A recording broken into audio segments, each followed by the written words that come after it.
They said she was a gold digger. They said she was lucky just to be in his presence. For 3 years, Eleanor sat in the shadows of her husband's rising empire, wearing cheap clothes and taking insults that would break a lesser person. But on the day the divorce papers were signed, silence was her only weapon. Marcus thought he was discarding a burden. He had no idea he was handing the keys to the kingdom back to its rightful owner. Because when Eleanor walked out of that law firm, she didn't get on a bus. She got into a car that Marcus couldn't even afford in his wildest dreams. This isn't just a divorce story. It's a lesson in why you never judge a book by its cover, especially when that book owns the library. The conference room on the 42nd floor of the Sterling Holloway building was cold. It was the kind of artificial cold that seeped into your bones, designed to make you uncomfortable, designed to make you want to leave.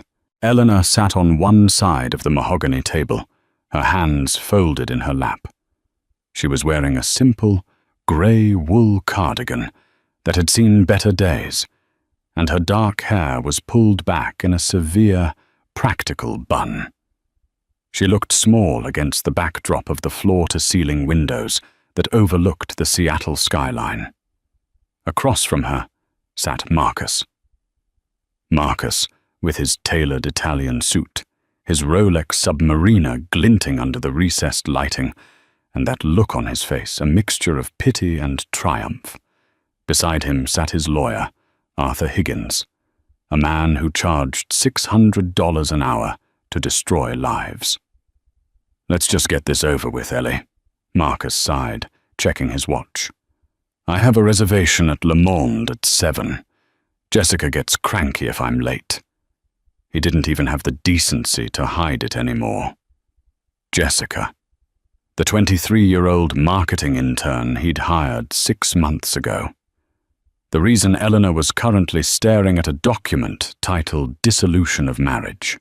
Arthur Higgins pushed the papers across the table with the tip of his pen, as if touching them with his fingers might contaminate him. "As discussed, Mrs. Vance," Higgins said, his voice oily. "You receive the 2018 Honda Civic, the contents of your personal savings account, which currently stands at $412, and a one-time settlement of $5,000 to assist with your transition." Marcus leaned forward, flashing that charming smile that had once made Eleanor's heart flutter. "I'm being generous, Ellie. The prenup was ironclad. You get nothing. But I'm giving you $5,000. That's enough for a deposit on a studio apartment in the suburbs. Maybe you can get your old job back at the diner." Eleanor didn't speak. She hadn't spoken a single word since entering the room. "Silence implies consent," Higgins muttered, uncapping a heavy fountain pen. "Sign on the marked lines." Eleanor reached out. Her hand didn't shake. There were no tears in her green eyes. She picked up the cheap ballpoint pen provided for her, ignoring Higgins's expensive fountain pen. Scritch, scratch. The sound was deafening in the quiet room. She signed her name. Eleanor Vance. Then she paused. She looked up at Marcus one last time. "What?" Marcus snapped, unnerved by her stare. It wasn't the look of a broken woman. It was the look of someone watching a child play with matches near a gas tank. "Don't look at me like that. You did this to yourself. You were just boring, Ellie. You stopped trying. Look at you." He gestured vaguely at her grey cardigan. "You don't fit in my world anymore. My company is about to go public. I need a wife who looks the part. Not a mouse." Eleanor slowly placed the pen down. She reached into her pocket and pulled out her wedding ring. A modest, thin gold band with a tiny diamond chip. She placed it on the mahogany table. It made a soft clink. "Keep the $5,000, Marcus laughed, mistaking her gesture for defeat. "Buy yourself some new clothes. Seriously." Eleanor stood up. She picked up her worn leather satchel. She turned to the door. "Not even a goodbye?" Marcus called out after her, his voice mocking. "Come on, Ellie. Say something. Beg? Scream? Cry?" She stopped with her hand on the door handle. She turned her head slightly, her profile sharp and elegant against the grey light of the window. She smiled. It wasn't a sad smile. It was the kind of smile a predator gives before the pounce. Then she opened the door and walked out, leaving the silence to suffocate them. "Weirdo," Marcus muttered, shaking his head. "Well, Arthur, that's done. Let's get a drink. I'm a free man." He had no idea just how expensive his freedom was about to be. The elevator ride down to the lobby was swift. Eleanor watched the numbers descend. 40, 30, 20. With every floor that passed, the slump in her shoulders vanished. Her posture straightened. The look of submissiveness she had worn for 3 years evaporated like mist. When the doors opened to the lobby, the security guard, old Mr. Henderson, nodded at her. "Rough day, Mrs. Vance?" Eleanor stopped. "It's Miss Sterling now, Mr. Henderson. Actually, just Eleanor is fine for today." "Right. Take care now. It's pouring out there." Eleanor pushed through the revolving doors and stepped onto the sidewalk. The Seattle rain was coming down in sheets, cold and unforgiving. People were rushing by with umbrellas, heads ducked low. Behind her, the revolving doors spun again. Marcus and Arthur Higgins stepped out, laughing. Marcus popped open a large black umbrella, sheltering himself and his lawyer, oblivious to Eleanor standing 5 feet away in the downpour. "My driver is bringing the Porsche around," Marcus said loudly, ensuring Eleanor could hear. "I'll drop you at the club, Arthur." He glanced at Eleanor, who was getting soaked. "Hey, do you need bus fare?" "I think I have some change." He reached into his pocket, pulling out a few quarters and tossing them toward her. They clattered on the wet pavement near her worn-out sneakers. "Pathetic," Arthur sneered. Just then the traffic on the busy street seemed to part. A low, deep hum vibrated through the ground, distinct from the noise of the taxis and buses. Turning the corner was a car that didn't belong on a casual Tuesday afternoon. It was a Rolls-Royce Phantom extended wheelbase. Midnight blue, bordering on black. The chrome grille gleamed even in the grey weather, aggressive and regal. It moved with the silent grace of a shark gliding through water. Marcus paused, his keys to the Porsche dangling in his hand.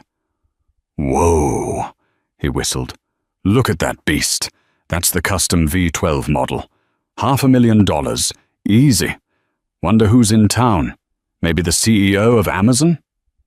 The massive vehicle slowed down. It didn't pull up to the hotel entrance across the street.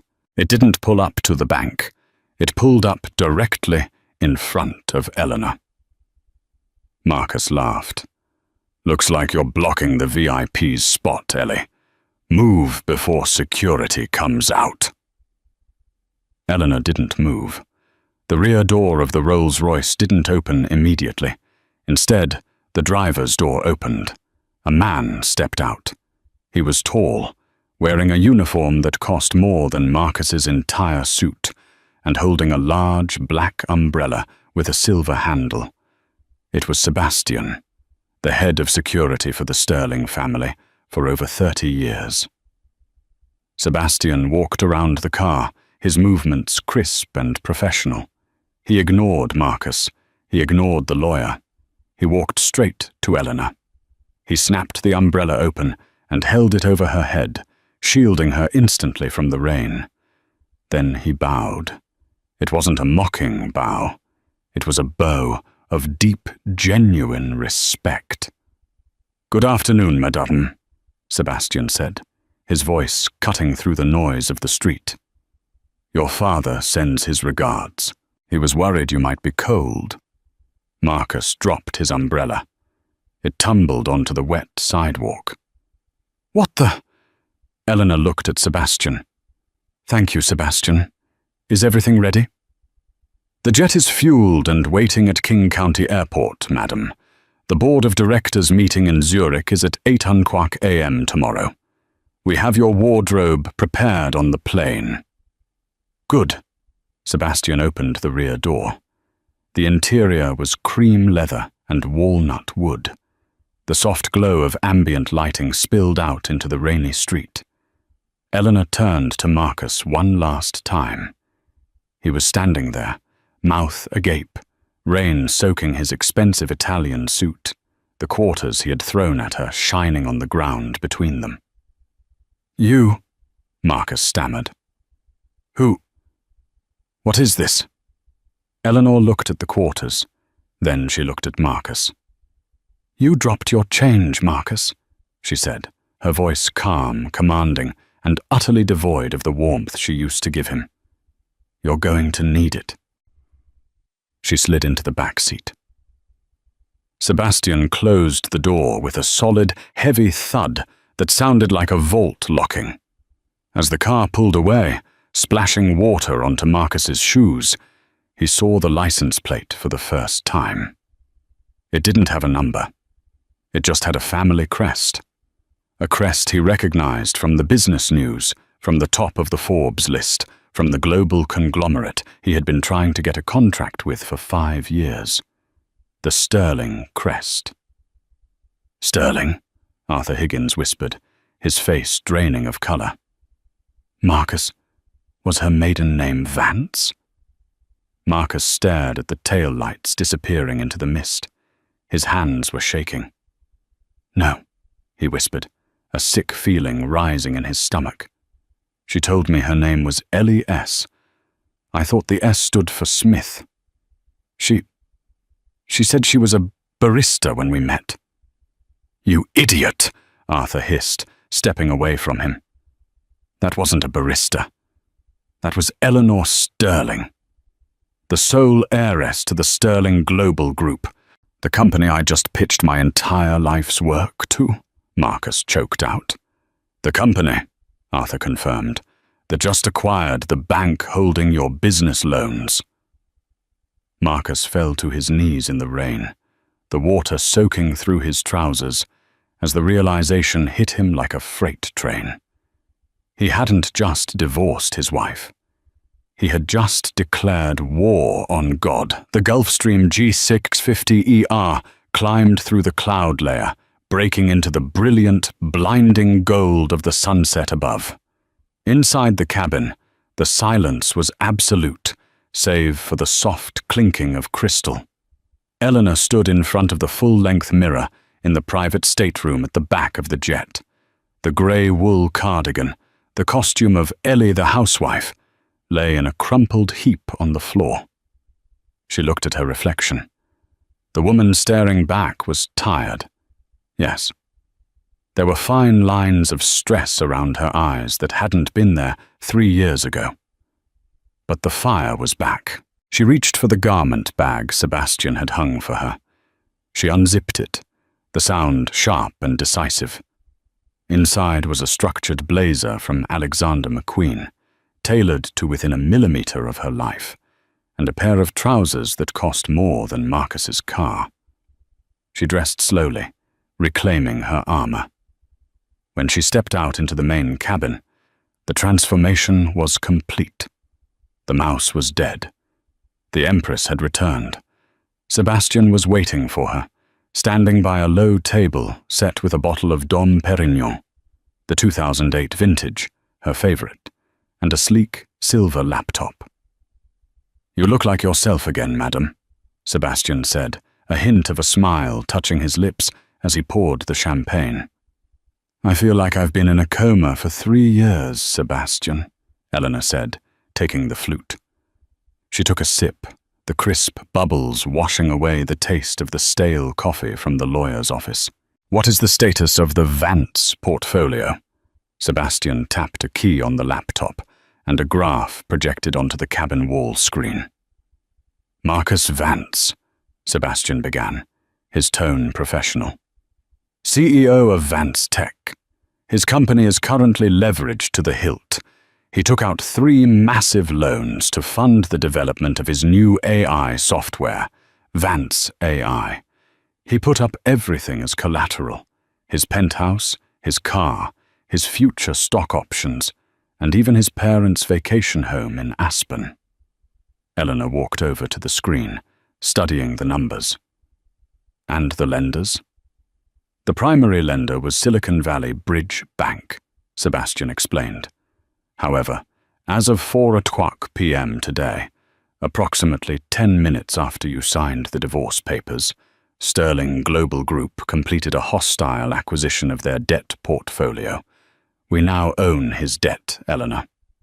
Eleanor ran a finger over the screen, tracing the downward slope of Marcus's liquidity. "He called me boring," she whispered, a dark amusement coloring her voice. "He said I didn't fit in his world. He didn't realize that his world is just a tiny rented room in my universe." "What are your instructions?" Sebastian asked. Eleanor sat down in the cream leather seat, crossing her legs. She looked out the window at the darkening sky. "He has a launch party for his company in 2 weeks. He thinks he's going to ring the bell at the New York Stock Exchange next month. He thinks he's the next Elon Musk." She turned back to Sebastian, her eyes cold. "I want to trigger the bad boy clauses in his loan agreements. Conduct a full audit of his company starting tomorrow morning at 8:00 a.m. Freeze his corporate accounts for suspicious activity. And Sebastian—" "Yes, madame." "Cancel his reservation at Le Monde." Sebastian paused. "The restaurant?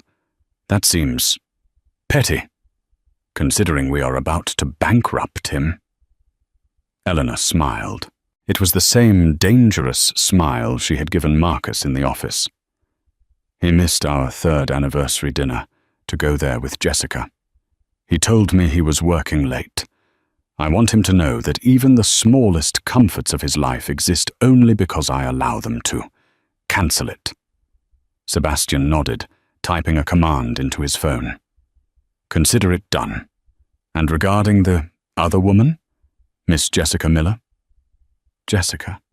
Eleanor sighed. "The 23-year-old marketing intern who thinks Prada is high fashion." Eleanor picked up a dossier from the table. "She's not the villain, Sebastian. She's just a symptom of Marcus's ego. But she's about to learn a very hard lesson about return on investment. Let her stay. When the ship sinks, I want to see if the rats swim or drown." The jet banked left, turning toward Europe. Eleanor closed the dossier. 3 years ago, I walked away from the Sterling Empire because I wanted to be loved for me, not my billions, she said softly to the empty room. I found a man. I loved him. I cleaned his house. I cooked his meals. And he threw me away like garbage. She took another sip of champagne. Let's show him what expensive garbage looks like. The rain in Seattle hadn't let up. If anything, it was coming down harder, turning the city streets into rivers of oil-slicked asphalt. Marcus sat in the passenger seat of his Porsche 911, gripping the steering wheel so hard his knuckles were white. The image of Eleanor stepping into that Rolls-Royce was burned into his retinas. It played on a loop in his mind. The crest, the bow from the driver, the Sterling name. "Babe?" Jessica's voice whined from the passenger seat, cutting through his panic. "Babe, are you listening to me? I said this rain is ruining my blowout. Why didn't you get the valet?" Marcus snapped his head toward her. Jessica was scrolling through Instagram, the blue light illuminating her perfectly contoured face. She was beautiful undeniably, but looking at her now, all he could see was a liability. "Shut up, Jess," Marcus muttered. Jessica dropped her phone. "Excuse me?" You just got divorced today.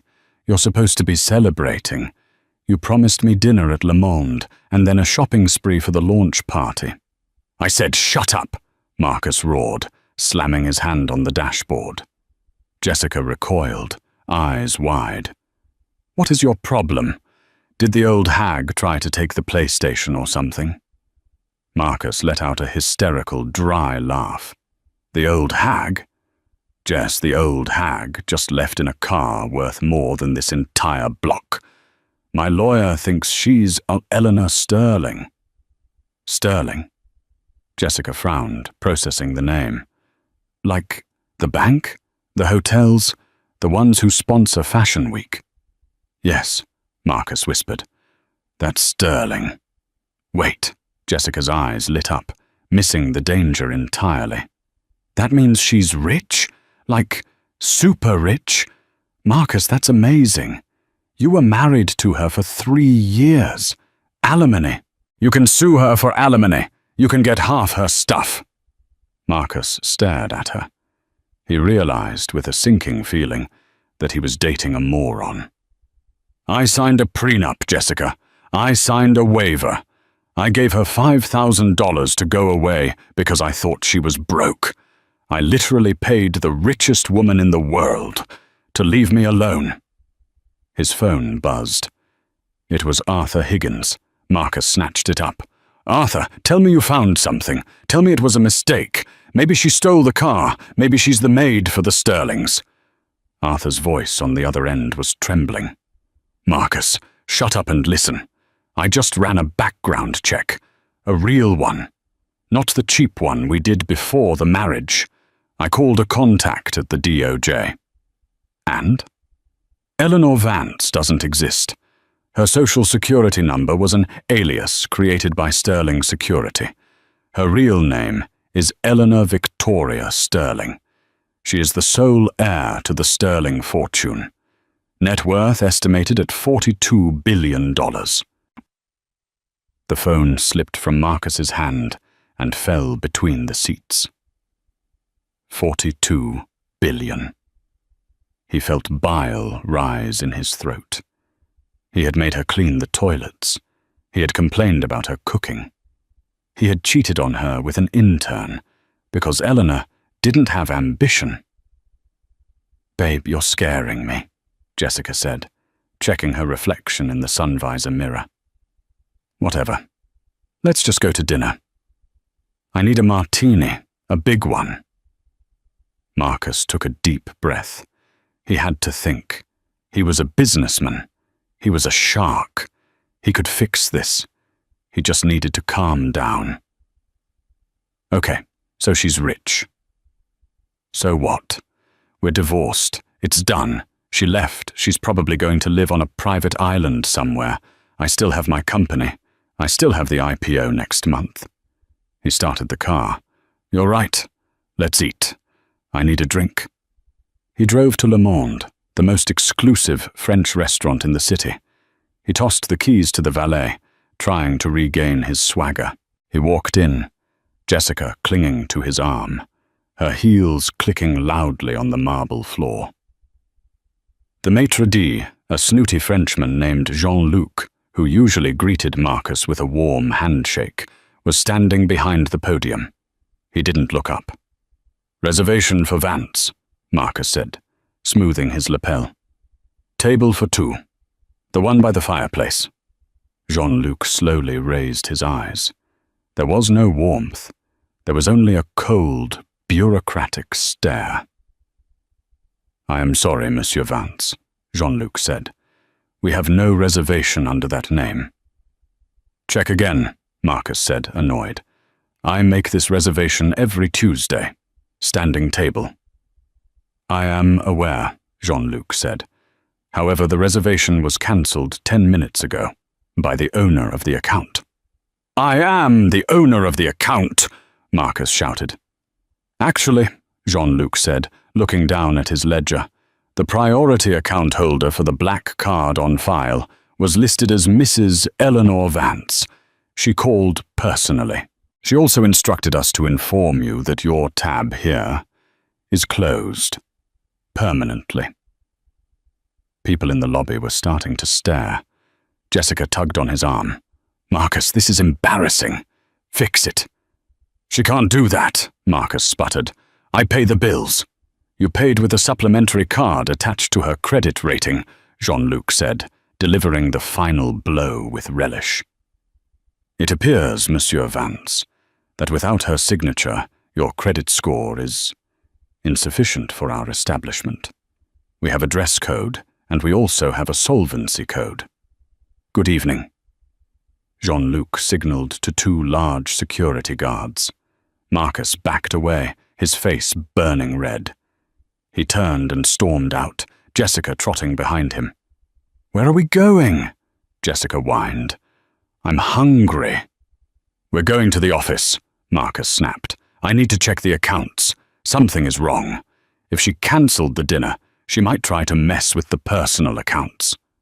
They drove in silence to the Vance Tech headquarters. It was a sleek glass building in downtown Seattle, a monument to Marcus's ego.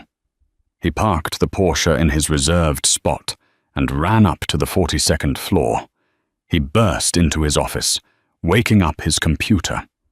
He logged into his personal banking portal. Access denied. He tried again. Access denied.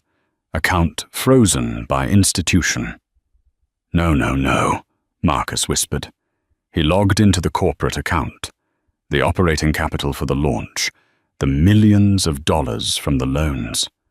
The screen loaded. Balance, $0. Status, awaiting audit.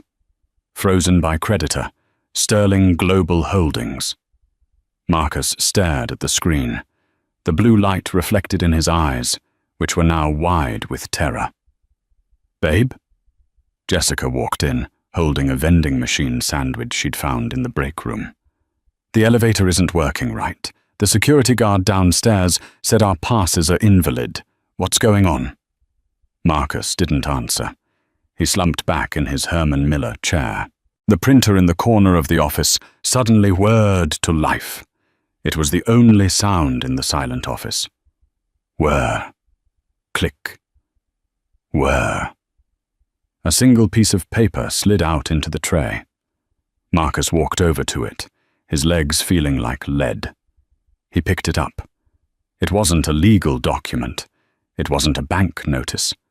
It was a simple, printed image. A photo of a 2018 Honda Civic, and below it, typed in elegant font, "For your transition." By Wednesday morning, Marcus Vance had aged 10 years. He hadn't slept. He had spent the night in his office, drinking the cheap whiskey Jessica had found in a desk drawer, making phone calls that went unanswered. The Vance Tech headquarters, usually buzzing with the energy of 20-something coders and marketing gurus, was eerily quiet. The news of the asset freeze had leaked. Rumors were spreading that payroll wouldn't clear on Friday. Half the staff hadn't shown up. "It's a mistake," Marcus shouted into his phone, pacing the length of his office. "Listen to me, Jim. I've known you since college. I just need a bridge loan.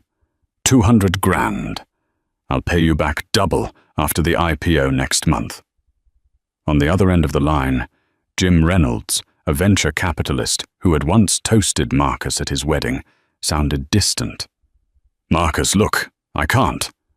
My compliance officer just flagged your name. You're on the blacklist." "What blacklist? I'm an innovator. I'm a CEO." "The Sterling blacklist, Marcus," Jim whispered, as if saying the name might summon a demon. "Do you have any idea who you pissed off? The memo went out to every major investment firm in Seattle, San Francisco, and New York at 6:00 a.m. Any entity providing financial assistance to Marcus Vance or Vance Tech will be considered hostile to Sterling global interests." "So?" Marcus spat. "Screw them. They can't control the whole market." "They are the market, Marcus. If I lend you a dime, they pull their funding from my firm. I have a wife and kids. Don't call me again." Click. Marcus threw the phone against the wall. It shattered, a piece of plastic skittering across the floor to land at the feet of Arthur Higgins. The lawyer looked disheveled. His tie was loose, and he had a coffee stain on his shirt. "We have one card left," Arthur said, his voice raspy. "The court of public opinion." Marcus looked up, eyes bloodshot. "What?" "She's a billionaire heiress hiding as a housewife," Arthur said, pacing. "Why?"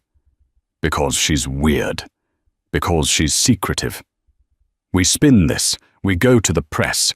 Billionaire deceives hard-working husband. The sterling fraud. We paint you as the victim of a cruel social experiment. We demand a settlement to keep our mouths shut." Marcus nodded slowly. A spark of hope returned. "Yes, she hates publicity. She spent 3 years hiding. She'll pay to make it go away." "I set up a meeting with the Seattle Chronicle," Arthur said. "Their investigative journalist, Barry White. He hates the big corps. He's meeting us at a dive bar in Pioneer Square in 20 minutes. No cameras, no wires." The bar smelled of stale beer and sawdust. Barry White was a heavy-set man with a cynical face, nursing a dark ale in a booth at the back.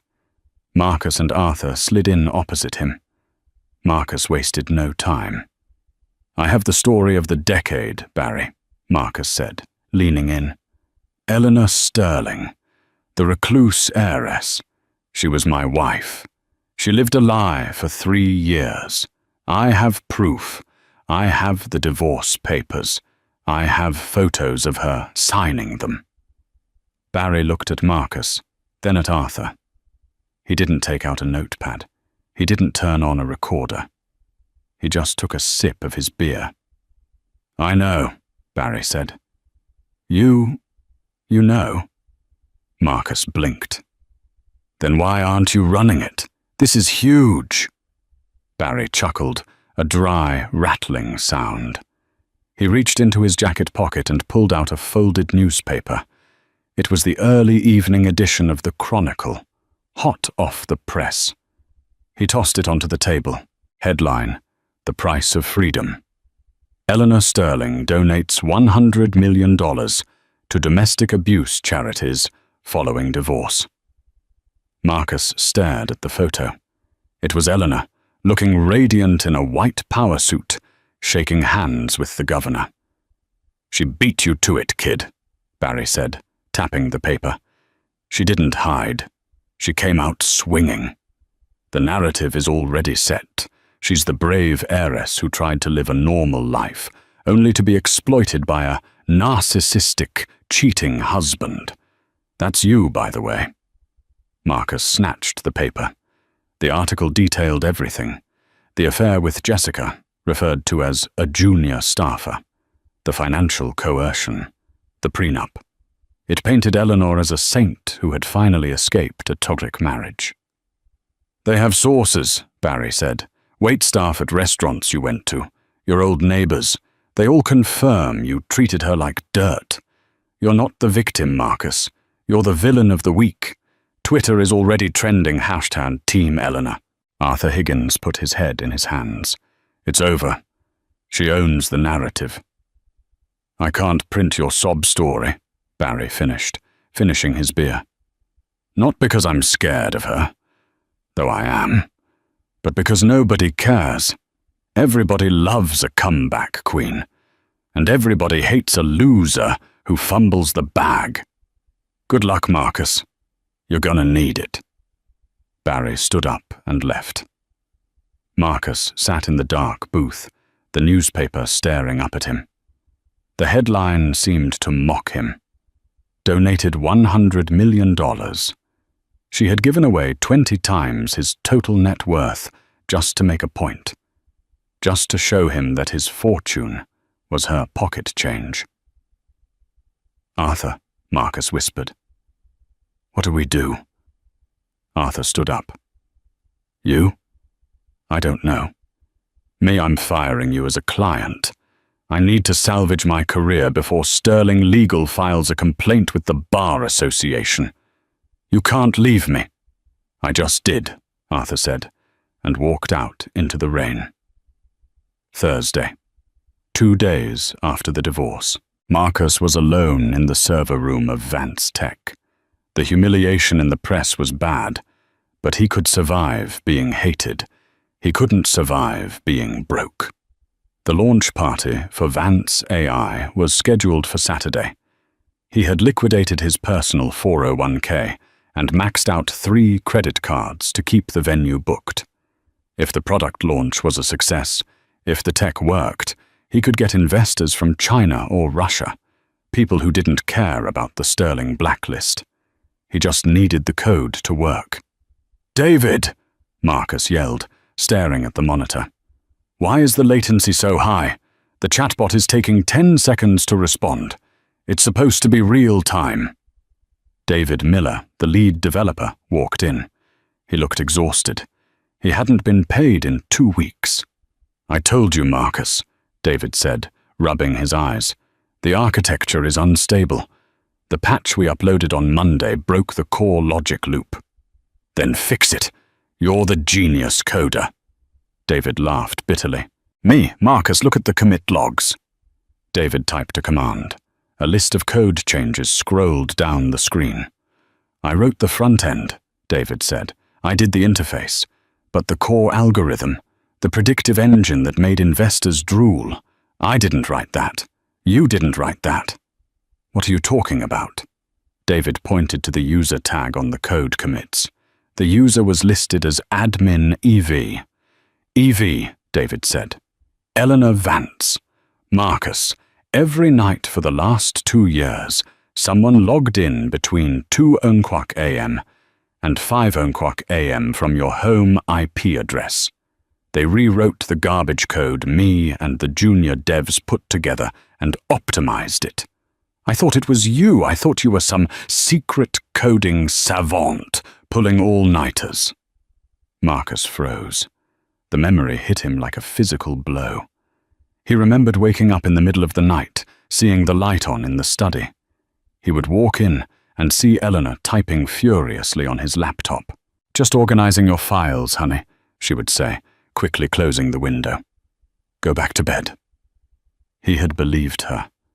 He had thought she was playing solitaire or organizing his calendar. He had called her a secretary. "She wrote it," Marcus whispered. "She wrote the AI." "Well, she's not writing it anymore," David said. "And without her organizing, the system is degrading. It's a house of cards, Marcus. If we launch on Saturday, it's going to crash. Live on stage." Marcus felt the room spin. It wasn't just the money. It wasn't just the name. She was the talent. He was nothing but a suit. "Can we revert to the previous version?" Marcus asked desperately. "We can't. The license keys for the core libraries, they expired yesterday. Renew them." "We can't," David said, looking at Marcus with pity. "The libraries are proprietary. They belong to a holding company called Nebula Systems." Marcus scrambled to his computer. He searched for Nebula Systems. Owner: Sterling Global Technology Division. She hadn't just written the code. She had built the foundation of his company using her own family's proprietary tech, letting him use it for free while they were married. And the moment the ink on the divorce papers was dry, she had revoked the license.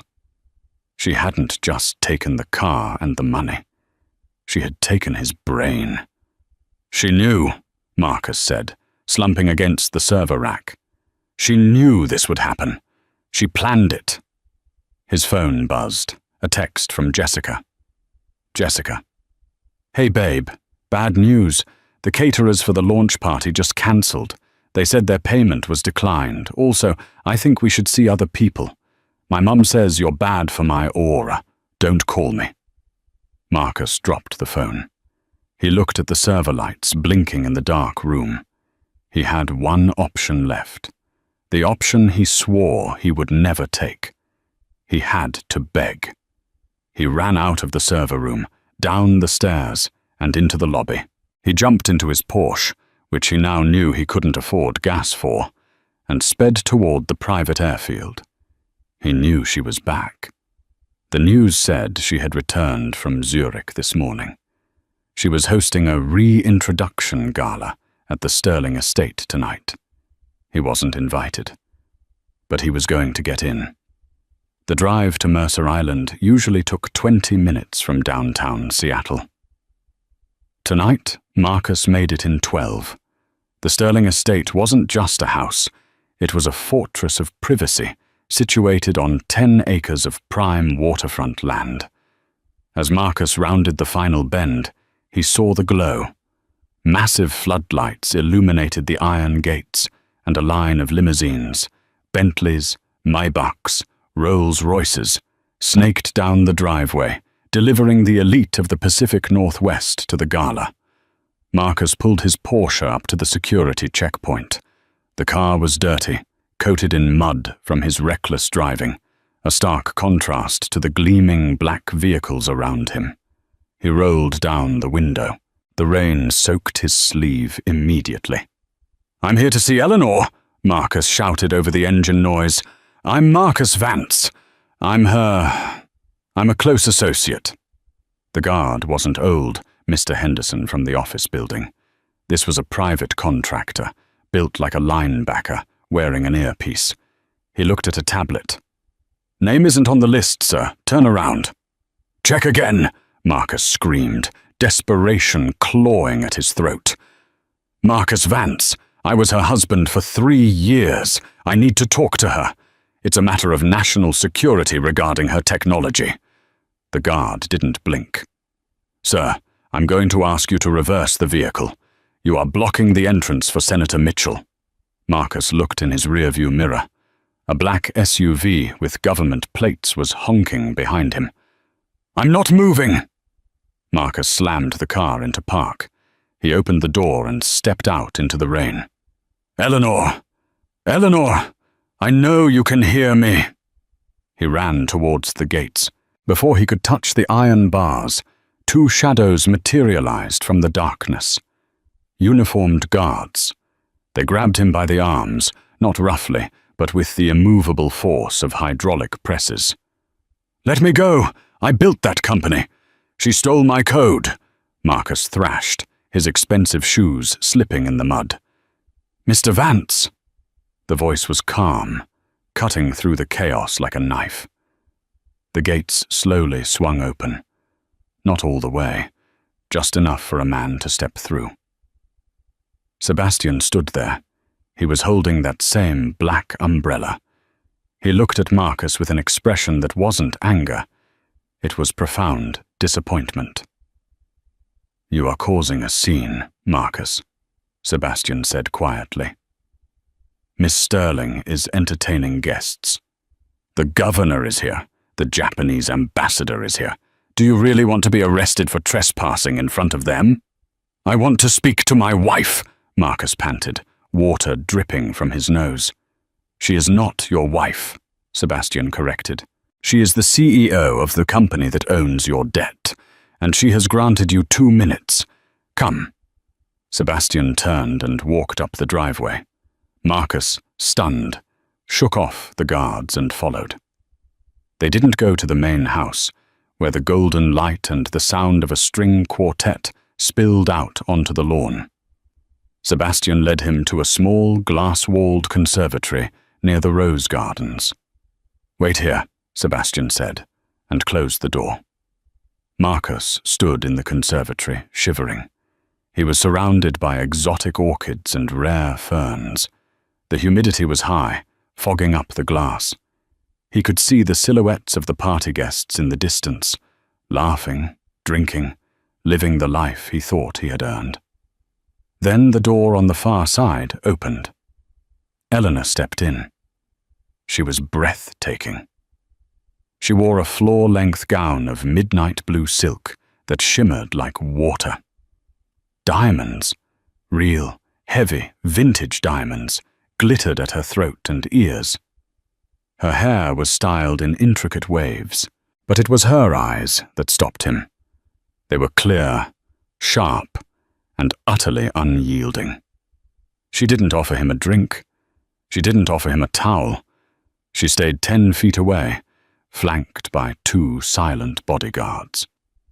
"You have mud on my floor, Marcus," she said. Her voice was cool, devoid of the tremor it used to have when he yelled at her. "Eleanor," Marcus choked out. He fell to his knees. It wasn't a calculated move. His legs just gave out. "Eleanor, please, I'm sorry, I was an idiot. I was stressed. The company, the pressure." "Get up," she said. "You look ridiculous." "I can't lose the company, Ellie. It's my life. I know you wrote the code. I know you're the genius. I admit it. You were always the smart one. Come back. We can be partners. 50-50. No, 60-40. You take majority share. Just unfreeze the accounts. Let me launch on Saturday." He looked up at her, tears mixing with the rain on his face. "I love you. I know I messed up with Jessica, but it was just a fling. You're the one I married." Eleanor watched him for a long moment. She tilted her head, as if studying a fascinating, repulsive insect. "You don't love me, Marcus," she said softly. "You love the way I made your life easy. You love that I fixed your code, cleaned your house, and absorbed your temper till you could feel like a big man." She took a step closer. "And you want to be partners?" She laughed, a short, sharp sound. "Marcus, I don't partner with my employees, and I certainly don't partner with liabilities." "Employees?" Marcus scrambled to his feet, slipping slightly on the damp tile. A flash of his old, arrogant anger returned, masking his terror. "I founded Vance Tech. It's my name on the building. I'm the face on the magazine covers. You can't just rewrite history because you're hurt, Eleanor." He stepped closer, trying to loom over her, a tactic that had worked in their kitchen, but failed miserably here in her palace. "I built that company from a laptop in a coffee shop. I grinded for 3 years while you stayed home." Eleanor didn't flinch. She simply took a sip of water from a crystal glass on a nearby table, looking at him over the rim. "Did you?" she asked softly. "Let's review history, Marcus. Who paid for the patent filings? $5,000. You didn't have it." I got a grant," Marcus stammered. "You got a check from a shell company called Blue Heron Holdings," Eleanor corrected. "My shell company. Who co-signed the lease for the downtown office when your credit score was 580? Who quietly transferred funds from a Swiss trust into your angel investors account so he would discover you and write that first check?" Marcus froze. He remembered the angel investor, Mr. Cavill, a man who had seemed to appear out of nowhere, believing in Marcus's vision when no one else did. "Cavill," Marcus whispered. "Works for my family office," Eleanor said. "He's my father's golf partner. I asked him to invest in you. I wanted to see if, given every advantage, capital, connections, a stable home life, you could become the man you pretended to be. I wanted to see if you could be a partner worthy of me." She sighed, a sound of genuine exhaustion. She walked over to a blooming orchid and touched a petal. "I gave you the keys to the kingdom, Marcus, and you used them to lock me out." "So what?" Marcus sneered, his face turning red. "You played a game. Congratulations. But Vance Tech is still mine. You can't touch the IP. The code is mine." "The code," Eleanor laughed. It wasn't a happy sound. It was sharp, like glass breaking. "Marcus, the code is garbage. The only reason it worked was because I spent 4 hours every night fixing your syntax errors while you slept. And now that I've stopped, Your system is degrading, but that doesn't matter anymore." She signaled to Sebastian. The large man stepped forward, placing a heavy leather folder on the glass table. "Because Vance Tech doesn't belong to you anymore," Eleanor said. "At 7:45 p.m. tonight, the Board of Directors of Sterling Global Technology formally executed a clause in your debt agreement. It's called a distressed asset acquisition. We bought the debt, we called the loans, and since you have zero liquidity, we seized the collateral." Marcus stared at the folder. "What collateral?" "Everything," Eleanor said, her voice dropping to a whisper. "The servers, the office lease, the chairs, the coffee machine, the brand name, and the intellectual property." You can't." Marcus felt the room spinning. "I can. And I did." Eleanor opened the folder. Inside was a termination notice. "As the new owner of Vance Tech, my first act as chairwoman was to dissolve the company. We are shutting it down, Marcus. Tomorrow morning at 9 a.m. We're wiping the servers." "You're killing my company," Marcus screamed, his voice cracking. "It's worth millions. The IPO was going to be huge." "The company is worth nothing without the algorithm I wrote," Eleanor snapped, her eyes flashing with sudden fire. "I didn't buy it to run it, Marcus. I bought it to delete it. I am erasing your legacy. By Monday, Vance Tech will be nothing more than a bad memory." The brutality of it crushed him. She had spent millions of dollars just to wipe his name off the map. It was a level of power he couldn't comprehend. "However," Eleanor continued, her voice returning to that terrifying calm, "I am not a monster. I know you have debts. I know you have no home. So I am offering you a lifeline." She tapped a document in the folder. "This is a non-disclosure agreement. It states that you will never mention my name, the Sterling name, or our marriage again. You will not write a book. You will not go to the press. You will leave Seattle, and you will not return for a period of 10 years. "And if I sign?" Marcus asked, his voice hollow. "I will give you a severance check," Eleanor said. "How much? 5 million? If you're destroying my company, give me my buyout." Eleanor smiled. $100,000. Marcus stared at her, mouth agape. "That's a joke. That's an insult." "That is generosity," Eleanor said, cold as ice. "It is enough to move to, let's say, Ohio. Rent a small apartment. Get a job in IT support. Find a nice girl who doesn't know who you are.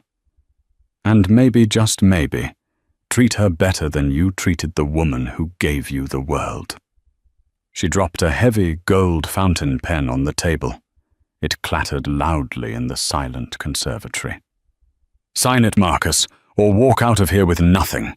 And if you walk out, my lawyers at Halloway, Finch and Associates will file fraud charges against you tomorrow for the falsified user data on your loan applications.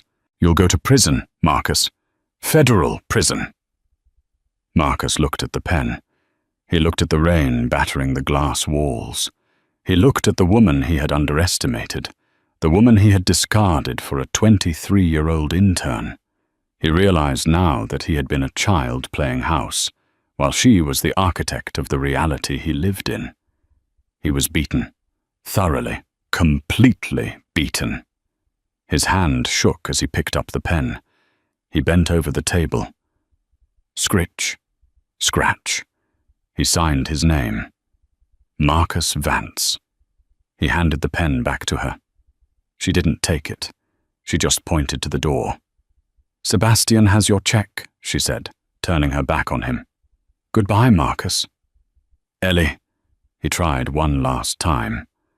"She doesn't exist," Eleanor said without turning around. "Leave."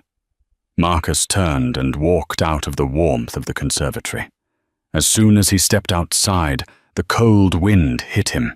Sebastian was waiting by the path. He handed Marcus a plain white envelope. "The check, sir," Sebastian said. Marcus took it. He looked towards the driveway where he had left his Porsche. "My car," Marcus mumbled. "The company car," Sebastian corrected gently. "It is now the property of Sterling Global. We have already logged the keys. It will be sold at auction next month." Marcus looked at the long, dark driveway. "How am I supposed to leave? It's pouring rain. It's a 3-mile walk to the main road." Sebastian adjusted his umbrella, staying perfectly dry while Marcus stood in the mud. "You have legs, Mr. Vance," Sebastian said, "and the Honda Civic you assigned to Madame Eleanor. We had it towed to the impound lot in Tacoma. If you hurry, you might be able to bail it out with your severance check before they crush it." Sebastian offered a small, polite bow. "Good evening, sir." Marcus stood there for a moment, the envelope clutching in his wet hand. He looked back at the house. Through the glass walls of the conservatory, he saw Eleanor join the party. A waiter handed her a glass of champagne. She laughed at something a guest said, looking radiant, powerful, and free. She didn't look back. Marcus turned his collar up against the storm and began the long walk into the darkness. Inside the conservatory, the music swelled. Eleanor took a sip of the vintage champagne. The bitter taste of the last 3 years was finally gone. "Are you all right, madam?" Sebastian asked, appearing silently at her side after locking the gate. "Yes, Sebastian," Eleanor said, watching the headlights of the limousines sparkle in the distance. "I'm not just all right. I'm finally myself." She set the glass down. "Now let's go inside. I have an empire to run." Marcus thought Eleanor was nothing more than a stepping stone, a background character in the movie of his life. He mistook her silence for weakness and her kindness for stupidity. But he learned the hard way that the quietest person in the room is often the one holding all the cards. Eleanor didn't just leave. She ascended, proving that true power isn't about how loudly you shout, but about what you're capable of doing when pushed too far. Marcus walked away with a check and a lesson, but Eleanor walked away with her dignity and the last laugh. What do you think? Did Marcus deserve to lose everything, or was Eleanor's revenge too harsh? If you enjoyed this story of karma and justice, please hit that like button. It really helps the channel grow. Don't forget to subscribe and to turn on the notification bell so you never miss a new story. And share this video with someone who needs a reminder to never judge a book by its cover. Thanks for watching, and see you in the next one. The champagne was a 1996 Dom Perignon, chilled to exactly 45 degrees. The suit was bespoke Italian silk, costing more than most people's cars, and the man wearing it, Marcus Thorne, believed he was untouchable. He stood at the pinnacle of New York's elite, holding a contract that gave him total control over the city's largest architectural emperor. He thought the war was over. He thought the enemy was buried. But as he raised his glass to toast his own genius, he forgot the one rule of survival. The person holding the knife is usually the one smiling the brightest at your side. Marcus celebrated winning early until his wife picked up the microphone and mentioned one name. Just one name. And suddenly, the champagne didn't taste like victory anymore. It tasted like ash. The penthouse of the Steinway Tower on 57th Street offered a view that made you feel like a god looking down on an ant farm. Tonight, the ants were sleeping, but the gods were drinking. Marcus Thorne stood by the floor-to-ceiling glass, his reflection superimposed over the glittering expanse of Central Park. He adjusted his cufflinks, platinum, engraved with the family crest he had invented for himself 10 years ago. Behind him, the hum of 50 distinct conversations blended into a symphony of wealth. "You look like a man who just bought the world," a voice said. Marcus turned. It was Julian Vane, his CFO, and the only man Marcus trusted to bury a body, metaphorically speaking. Julian was holding 2 crystal flutes. "Not the world, Julian," Marcus said, taking the glass. "Just the foundation it sits on." "Did the transfer clear?" "Confirmed at 4:58 p.m. The Delaware Chancery Court signed off on the acquisition. Vantage Dynamics is officially a subsidiary of Thorn Capital." Marcus took a sip. The liquid was crisp, biting, and perfect. "And the old man?" "Arthur Sterling," Julian chuckled darkly. "Escorted out of his own building by security an hour ago. I heard he was weeping in the lobby." "It's done, Marcus. The hostile takeover is complete." "You won." "We won," Marcus corrected, though he didn't mean it. In his head, it was always I. The room was filled with the sharks of Wall Street, the vultures of private equity, and the peacocks of high society. They were all there to kiss the ring. Marcus had done the impossible. He had dismantled the Sterling family legacy, a dynasty that had stood for 80 years, in less than 6 months. He had leveraged their debt, bought their board members, and exposed Arthur Sterling's offshore accounts to the SEC. It was brutal. It was efficient. It was legendary. Marcus scanned the room for the crowning jewel of his life, his wife, Elena. She was standing near the grand piano, wearing a dress of midnight blue velvet that seemed to absorb the light around her. She was listening to Senator Claiborne, nodding politely, her posture impeccable. Elena was the perfect corporate wife, silent when she needed to be, charming when required, and absolutely stunning on a magazine cover. She caught his eye across the room. She didn't smile. She simply raised her glass in a small, almost imperceptible salute. Marcus felt a surge of pride. She understood. She knew what this night meant.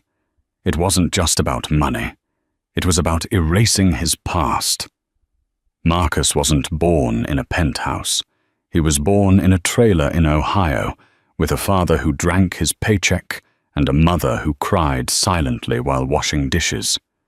Tonight proved that Marcus Thorne wasn't that boy anymore. He was the king of New York. "Ladies and gentlemen," Julian's voice boomed as he tapped a spoon against his glass. The room quieted instantly.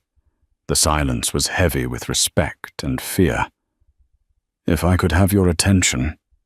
Marcus stepped away from the window, moving toward the center of the room. The crowd parted for him like the Red Sea. "Tonight is historic," Julian continued. "Tonight we celebrate not just a merger, but a revolution. Thorn Capital has officially acquired Vantage Dynamics. Please raise your glasses to the visionary who made this happen. The man who sees the future before it happens, Mr. Marcus Thorne." "Hear, hear!" the crowd roared. Marcus bathed in the applause. He stepped up to the small podium set up near the piano. He looked at the faces. Judge Harrison from the Southern District, the CEO of Blackwood Oil, the heiress to the Kensington fortune.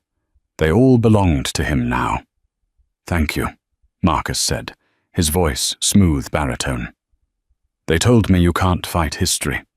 They told me the Sterling family was too established, too powerful.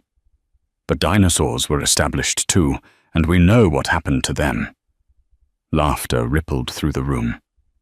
"We are the meteor," Marcus said, his grin sharpening. "Tomorrow, we begin restructuring. We cut the dead weight. We build a new legacy.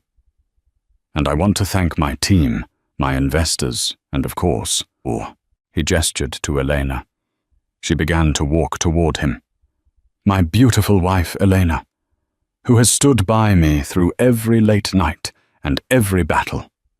Come up here, darling." Elena ascended the small stage. Her face was pale, her expression unreadable.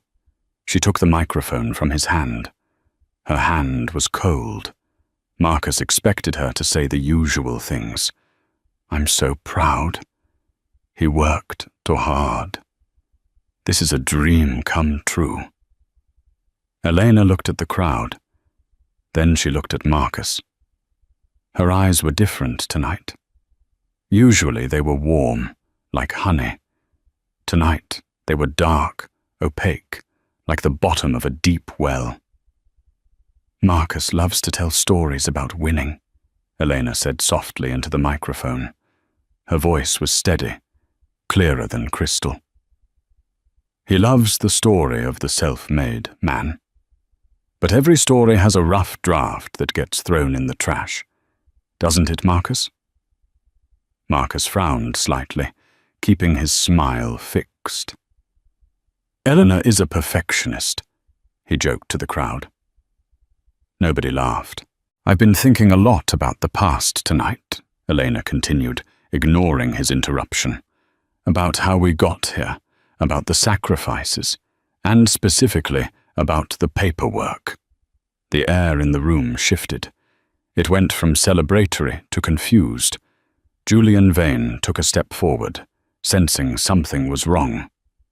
"Elena," Marcus whispered, leaning in, his hand gripping her elbow gently but firmly.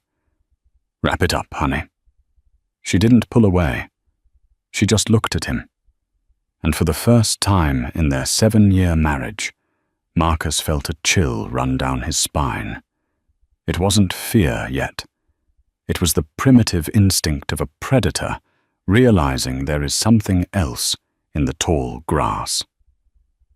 "I'd like to propose a toast," Elena said, her voice rising, "to the one person who made this acquisition actually possible, the person Marcus forgot to mention." Marcus's mind raced. Who? The banker at Goldman Sachs? The private investigator who found the dirt on Sterling? Elena smiled. It was a terrifying, broken smile. To understand the silence that was about to fall over the room, you have to understand the marriage of Marcus and Eleanor Thorne. On paper, they were a merger, not a romance. Marcus had met her 7 years ago at a charity gala for the Metropolitan Museum of Art. She was Eleanor Vance then, a curator with an obscure background and an impeccable eye for fraudulent art. She was quiet, observant, and possessed a pedigree that Marcus lacked. She knew which fork to use. She knew how to pronounce French wines. She smoothed out his rough edges. Marcus married her because she was an asset. He assumed she married him for the security. He was wrong. 3 days before the party, in the master bedroom of that same penthouse, Marcus had been frantic. The deal with Vantage Dynamics was stalling. Arthur Sterling, the stubborn old CEO, was refusing to sell his controlling shares. "He's blocking the vote," Marcus had raged, throwing his tie onto the bed. "The old fool is going to burn the company to the ground, rather than let me have it." Elena had been sitting at her vanity, brushing her hair. "Arthur has a weakness, Marcus. He has no vices, no mistresses, no gambling debts. I've looked. He has a conscience," Elena had said, watching Marcus in the mirror. "And he has a goddaughter." Marcus stopped. "I didn't know he had family." He doesn't, but his late partner, the co-founder of Vantage, had a daughter. Arthur raised her from a distance. He sends her money through a trust called the Orion Fund. If you threaten the fund, if you threaten to expose where that money comes from. Marcus had turned to her, eyes wide. "How do you know this?" "I hear things, Marcus. People talk to the wives. They think we're just furniture." Armed with this information, Marcus had gone to the meeting the next day. He sat across from Arthur Sterling in the boardroom. He slid a folder across the table. It contained fabricated evidence that the Orion Fund was laundering money. It was a bluff, a dirty, nasty bluff. "Sign the company over, Arthur," Marcus had sneered, "or the girl goes to prison for tax fraud. I'll ruin her life." Arthur Sterling had turned grey. He loved that girl, whoever she was, more than his company. He signed. Marcus came home that night and kissed Elena passionately. "You're a genius," he told her. "You saved the deal." He never asked how she knew. He never asked who the girl was. He never asked why Arthur Sterling had looked at him with such profound pity before signing the papers. Marcus was a man who looked at the horizon, never at the ground beneath his feet. Now, back at the party, the ground was beginning to shake. Elena held the microphone. The room was waiting. "Marcus," Elena said, turning fully to face him, "you signed the final deed of transfer at 4:00 p.m. today, correct?" "Yes," Marcus said through gritted teeth. "Elena, what are you doing?" "And the contract states that Thorn Capital acquires all assets, liabilities, and existing legal obligations of Vantage Dynamics. That is standard boilerplate language. Stop this." "But you didn't read the addendum to the Orion Trust, did you? The one Arthur Sterling added this morning, 1 hour before he signed with you." The room was deadly silent. Julian Vane dropped his glass. It shattered, but no one looked at the mess. "What addendum?" Marcus demanded. His heart was hammering against his ribs. "The poison pill," Eleanor whispered. "Arthur invoked the Founder's Protection Clause. It states that in the event of a hostile takeover, the voting rights of the company do not transfer to the buyer. They revert to the primary beneficiary of the Orion Trust." Marcus laughed nervously. "That's ridiculous. The beneficiary is some random goddaughter. I'll buy her out. I'll pay her double. What's her name? I'll write a check right now." He pulled out his checkbook, trying to regain control of the room, trying to make it a performance. "Come on, Lena. Tell us the name so we can all go back to drinking. Who is this girl?" Elena looked at the crowd. She took a deep breath. "The name of the beneficiary," Elena began.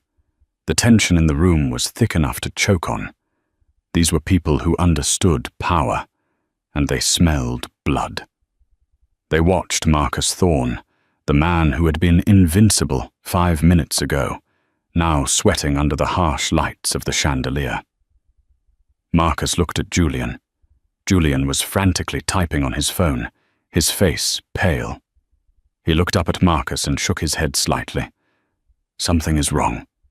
Something is very wrong. "The name," Marcus barked, losing his composure. "Who is she?" Elena smiled. It was a smile of absolute liberation.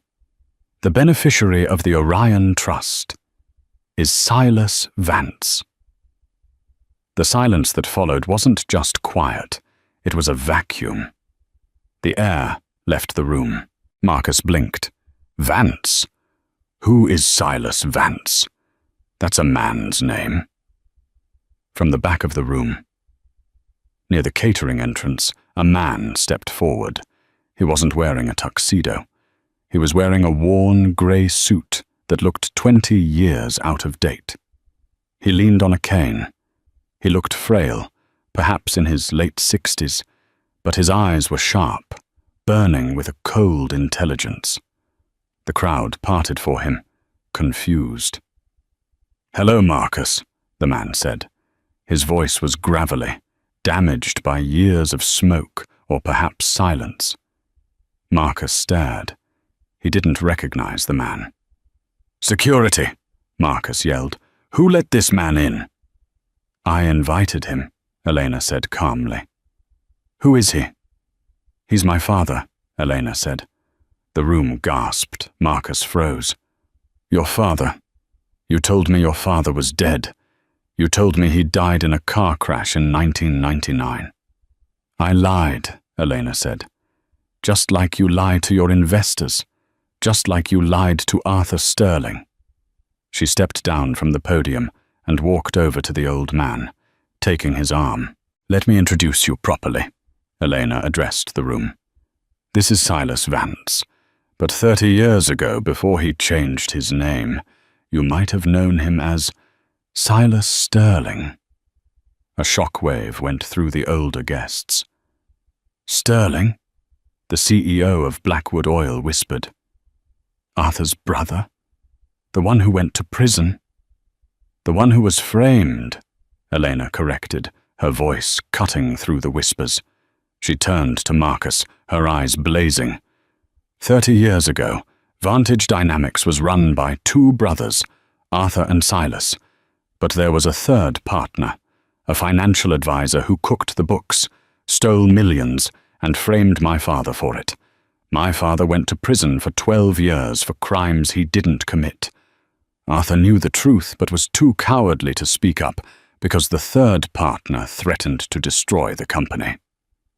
Marcus felt the room spinning. What does this have to do with me?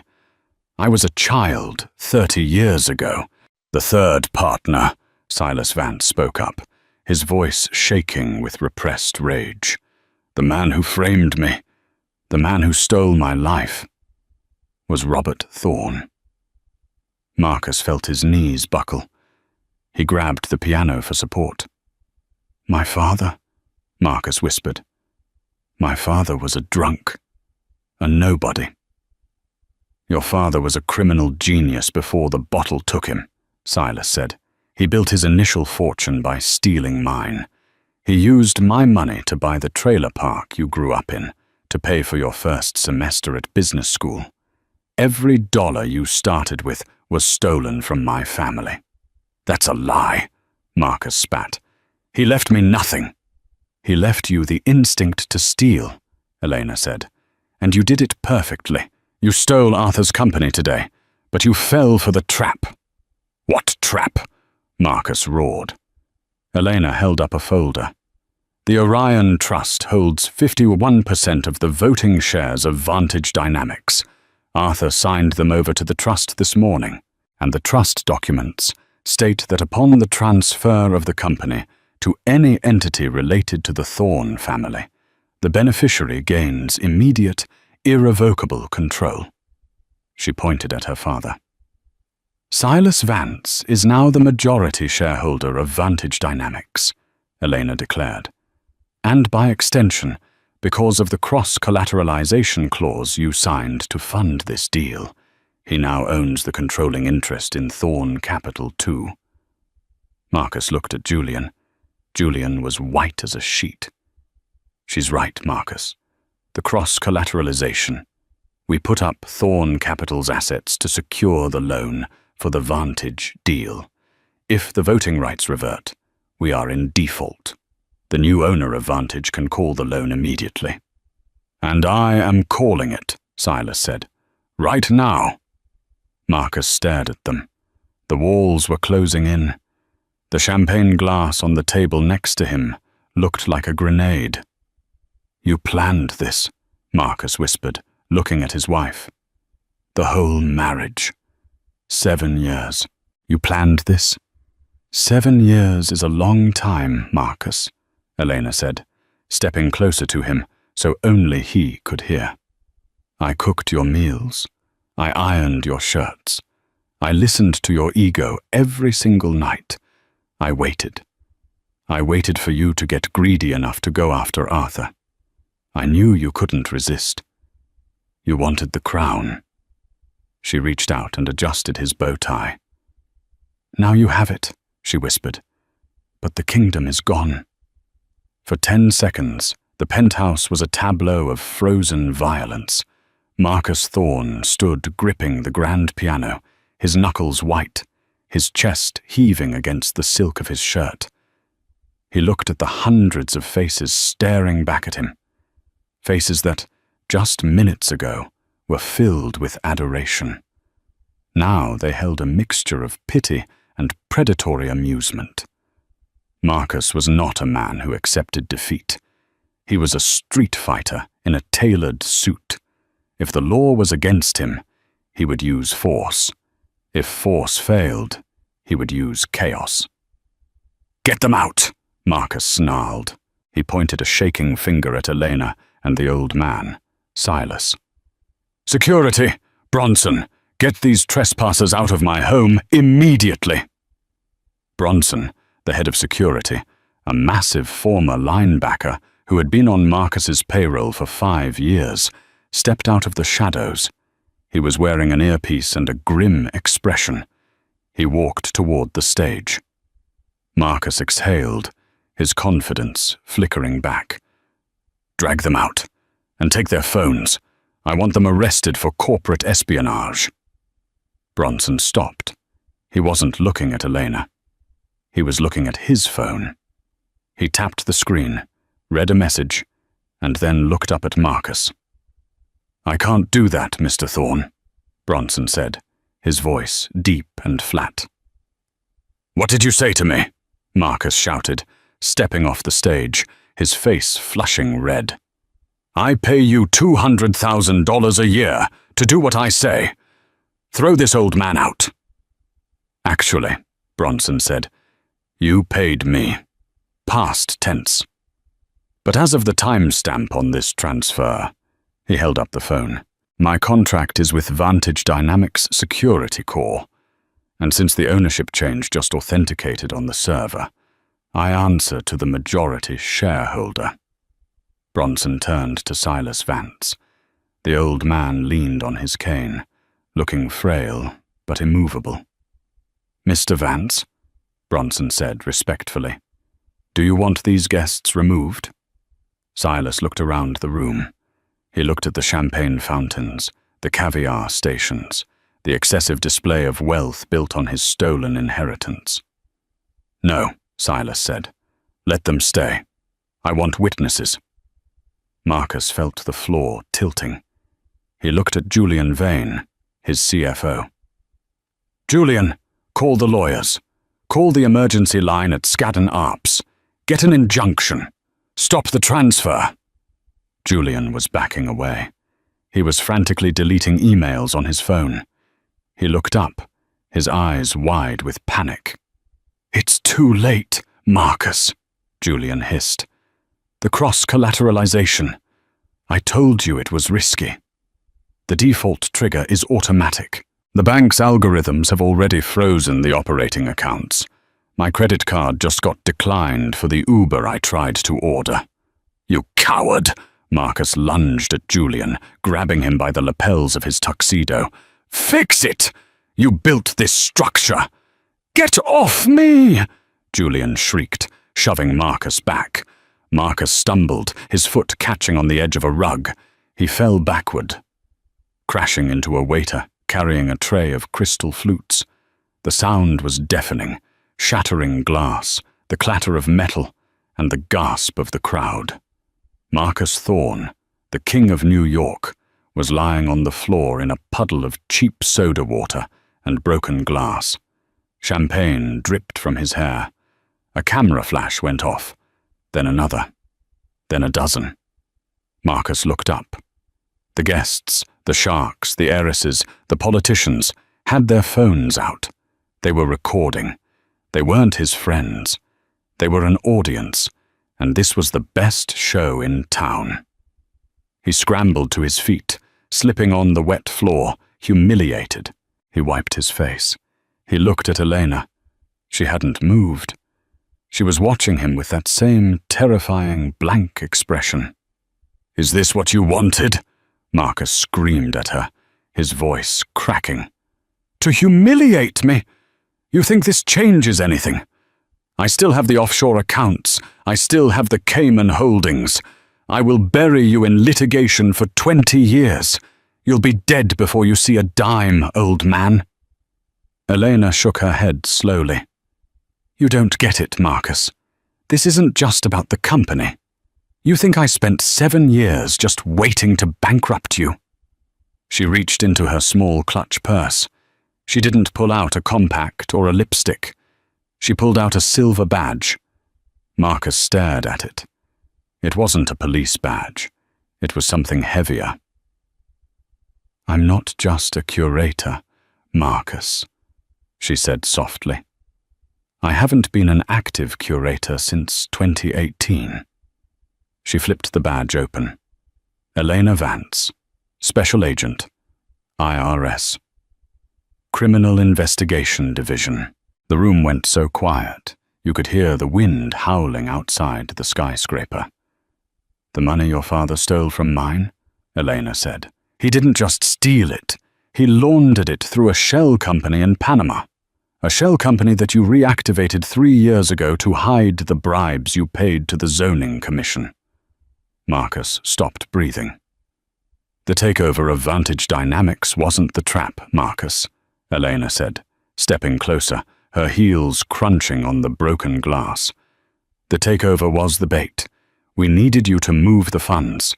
We needed you to consolidate the assets so we could trace the origin. And today, at 4:58 p.m., when you signed that deal, you moved $400 million of dirty money into a U.S. banking system." She smiled. "You didn't just lose your company, honey. You just committed federal wire fraud.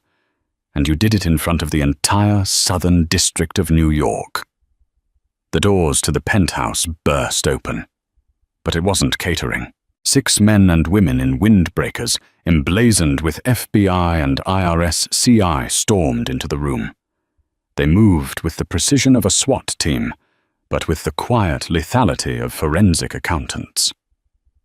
"Federal agents, nobody move!" a voice boomed. The crowd of socialites shrieked and scattered, pressing themselves against the glass walls, desperate to dissociate themselves from the blast radius. Leading the agents was a tall man, with steel-grey hair and a face carved out of granite. Assistant U.S. Attorney David Grant. Marcus knew him. He had donated to Grant's campaign fund 2 years ago. Grant walked straight up to Marcus, stepping over the broken glass. He didn't offer a handshake. "Marcus Thorne," Grant said, his voice carrying the weight of the federal government. "I have a warrant for your arrest." "On what grounds?" Marcus spat, though his voice lacked its usual fire. "This is a civil dispute. My wife is having a psychotic break. Charges include racketeering, wire fraud, money laundering, and conspiracy to defraud the United States," Grant recited, pulling a folded document from his jacket. "And thanks to the cooperation of a confidential informant inside your home," Grant nodded at Elena. "We have the audio recordings of you ordering the bribes for the city council. We have the emails where you instructed your team to falsify the Vantage valuation. We have it all." "Julian!" Marcus screamed, looking for his CFO. But Julian Vane was already in handcuffs near the piano. He was weeping openly, babbling to an agent. "I was just following orders. He forced me. I have logs. I can give you the Cayman keys." Marcus looked back at Elena. She was standing next to her father, Silas. An agent handed her a jacket to cover her shoulders, but she refused it. She looked at Marcus as another agent approached him with zip ties. "Turn around, Mr. Thorne," the agent said. "No," Marcus said. He backed away toward the balcony door. The cold night air was seeping in. "No, you can't touch me. Do you know who I am?" "We know exactly who you are," Silas Vance spoke up. "You're the son of Robert Thorne, a thief, and tonight you're going to join him in history." Marcus looked at the balcony. For a split second, the thought crossed his mind. The ultimate escape. The final headline. Thorne leaps. It would be tragic. It would be romantic. But Marcus was a narcissist, and narcissists love themselves too much to die. He stopped backing away. He straightened his jacket, trying to salvage a shred of dignity. He held out his hands. "Call my lawyer," Marcus said coldly to Grant. "Call Alan Dershowitz. Call whoever is the most expensive shark in this city. You're going to regret this, Grant. I'll sue this department into the ground." The agent snapped the plastic cuffs onto Marcus's wrists. They were tight, uncomfortably tight. "You have the right to remain silent," the agent droned as they marched Marcus toward the elevator, the same elevator he had ridden up in 3 hours ago as a king. He passed Elena. He stopped. The agents tried to push him, but he dug his heels in. "Was any of it real?" Marcus asked, his voice low, desperate. 7 years, Elena. The trip to Brave, the nights in the Hamptons, when I was sick. You took care of me. Was it all a lie?" Elena looked him in the eye. Her expression softened, just for a fraction of a second, revealing the exhaustion underneath the victory. "The first year," she said quietly. "The first year, I tried to find something good in you. I thought maybe you were different from your father. I wanted to believe that you didn't know about the stolen money." She stepped closer, close enough that he could smell her perfume, jasmine and sandalwood, the scent of his home. "But then I found the letter," she whispered. "The letter from your father that you kept in the safe deposit box. The one where he explained everything. How he framed Silas. How he built the emir on blood. And underneath it, you had written a note to yourself. Never apologize. Never return it. Grow it." Elena's eyes hardened into diamonds. "That was the night I stopped being your wife, Marcus, and started being your case officer." The elevator doors pinged open. The agents shoved Marcus inside. The last thing he saw before the doors closed was his wife, standing next to her father, holding a glass of that 1996 Dom Perignon. She raised it to him, and then the doors shut, sealing him in a steel box. The holding cell at the Metropolitan Correctional Center, MCC, in Lower Manhattan was a stark contrast to the penthouse. It smelled of bleach, stale sweat, and despair. Marcus sat on the metal cot. His tuxedo was wrinkled, the silk stained. His tie was gone, confiscated as a suicide risk. His shoelaces were gone too. He looked like a fallen prince in a dungeon. It had been 6 hours. No bail. The judge had deemed him a flight risk due to the offshore accounts that, ironically, were currently frozen by the feds. The heavy steel door buzzed and clanked open. Marcus jumped up.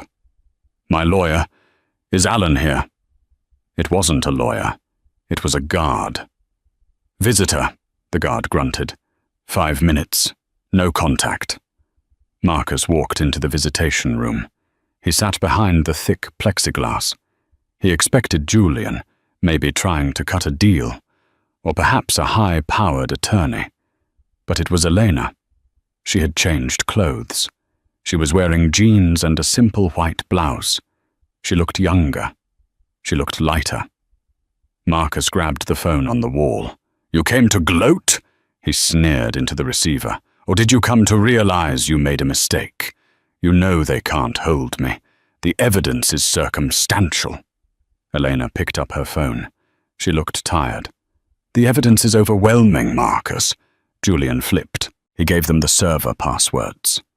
He gave them the encrypted chats where you ordered the harassment of the zoning board members. "It's over.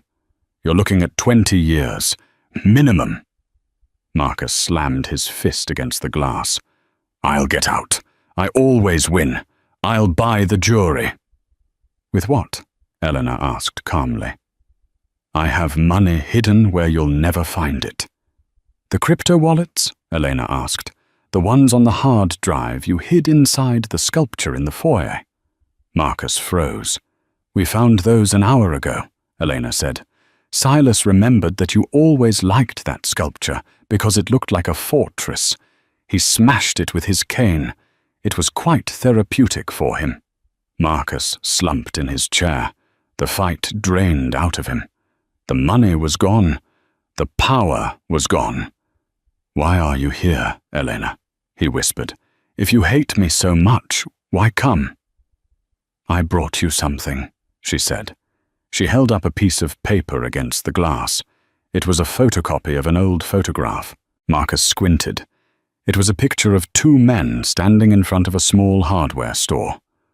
One was his father, Robert Thorne. Young, smiling, handsome. The other was Silas Vance.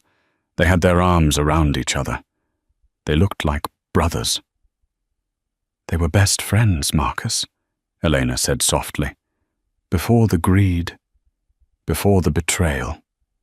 They built Vantage together because they wanted to build things that lasted. They wanted to build homes for families." She lowered the photo. "I didn't do this for revenge," Elena said. "I did it for balance. You and your father, you were a cancer on that legacy. You thought winning meant having the most money at the end of the night. But you forgot what you were building." "I built an empire," Marcus cried. "No," Elena said, standing up. "You built a cage, and now you're living in it." She hung up the phone. "Elena!" Marcus screamed, banging the receiver against the glass. "Elena, don't walk away. I made you. You were nothing without me." She stopped at the door.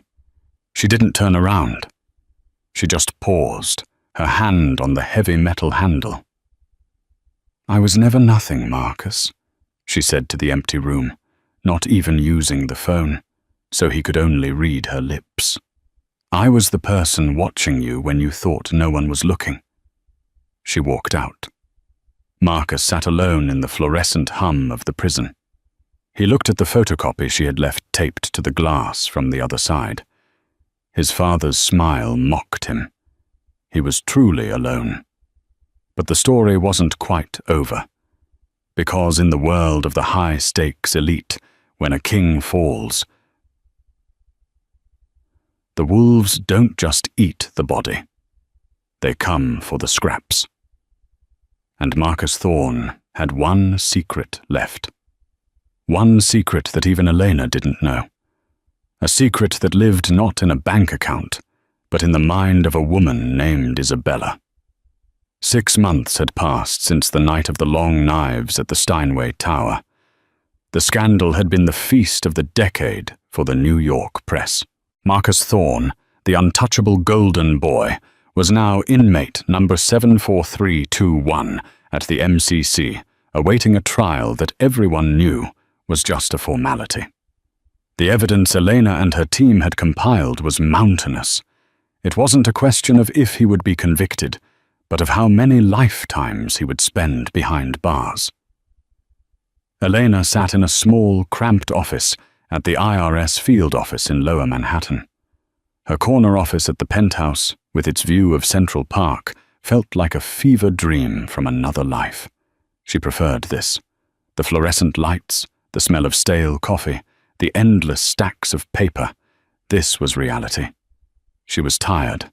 The adrenaline of the takedown had faded, replaced by the tedious grind of case preparation. They had seized everything: the Hamptons estate, the fleet of luxury cars, the art collection, most of which Elena remembered buying, knowing it would one day be evidence. Silas Vance, her father, had been reinstated as chairman of Vantage Dynamics amid cheers from the shareholders, but the victory tasted like ashes in Elena's mouth. Her father was old.